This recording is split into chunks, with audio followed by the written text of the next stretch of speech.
going on. So Rod Gronkowski called out Aaron Rodgers for going over MVPs as opposed to Super Bowl titles. He said, "What's your point?" See, Aaron Rodgers is a diva just like LeBron James and Kyrie Irving.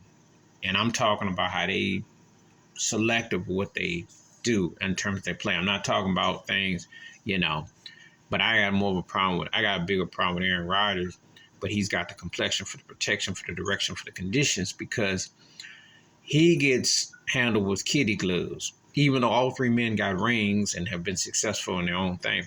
My issues with Kyrie's been sometimes when he go AWOL with it during the season. I ain't got no problem with his situation with the Jews and the whole thing where he put the link, because he didn't do nothing wrong. He just got reminded he's black as if he didn't know it. But that's another story, another video. And LeBron James gets on his soapbox sometimes like they think he's the end-all black person, has to answer for everything. And he can't wait to air his team in the league and say this and that. Reckless abandonment. So Aaron Rodgers and LeBron got linked as divaosity. However, Aaron Rodgers, unlike those guys, LeBron loses, Kyrie loses. They talk about it. Different things happen, situations. Aaron Rodgers always blaming, putting his receivers on the bus. The fact that he lost Devontae Adams speaks volumes.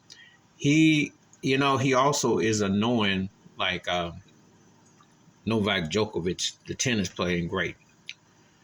They pompous white in their approach media. Not saying Djokovic is white, but what I'm saying is white in the way, the privilege that you think that you can just bop and get away because you look because he accepted you. You see, and Aaron Rodgers is full of it. Gronkowski's right. Gronkowski's like, look, I come back for rings.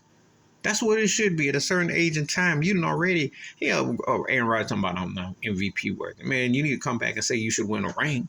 You've had opportunities galore. Green Bay won their one and only ring with him before there was a thing called Instagram, before there was a Snapchat. That's how long ago it's been, back when Twitter was a few years old. And our buddy of mine was debating. He said to me, I think Brett Favre is a better quarterback than Aaron Rodgers. I said, I can't argue in terms of production because Brett Favre went to back-to-back Super Bowls. And he happened to lose in NFC championships to a better Dallas Cowboy team. Brett Favre kept that team there with his wild, jerky, gunslinger ways. That team stayed consistent. They had, obviously, Antonio Freeman running back and Dorsey Levens. They had a little bit more talent. But then again, Green Bay's had talent too. Green Bay's had a soft cupcake division. And ain't no way where Aaron Rodgers can tell me with a straight face that he should be about under 500 in a division with Kirk Cousins and Minnesota leading the charge. I understand about Jefferson being a beast of receiver, and I like Cook at running back. Come on now, Kirk Cousins can't embarrass you like that. Detroit can't beat you on your home field like that. You just looking old, pathetic, and washed. And you look like you're looking for something to lift you up. Mr. Self-immunized. Mr. Self, I can do this. Ain't really been focused on winning. And it caught up with them this year.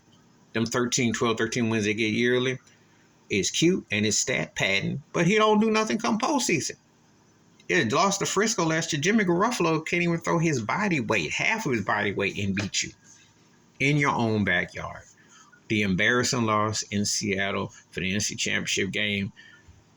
Well, that offside kick wasn't the reason. Aaron Rodgers was pathetic. He's against the Buccaneers. Brady came in, he was scared to run for the end zone, threw a bad pass. Just always finds a way to come up short for all the hype. Yeah, he's an incredible talent, the bad man they proclaim. One of the most talented quarterbacks I've ever seen. But really, are you John Elway 2.0 when you can't deliver and bring it? I'll give me Elway any day. He lost 3 Super Bowls, he won 2, and he won with Terrell Davis at the end. But he was a winner. He finished what he started. Can't say that about this cat. And right now, from the fanboys, who's the people that slurp him like they broke back Mountain, Troy Aikman, Joe Buck, and all of them be slurping and tapping knees for him. And Shannon Sharp and Stephen A., the Badsman, all that stuff. It ain't been results. But I give Shannon props. He will lay into him once in a while. But the slurping of him is ridiculous because he just ain't met the hype. He just ain't met the hype. He got one chip, which is great. But for a guy with his height, he should be a lot more. And I props to Rob Gronkowski for laying into him. Because you just talking about coming back getting individual trophies. You ain't talking about winning nothing, but that's what's up. But please hit like, subscribe, work on thoughts and comments, and I do respond. Thank you. Wash your hands. Keep your mind clear. Watch out for nothing. Share the video if you want to.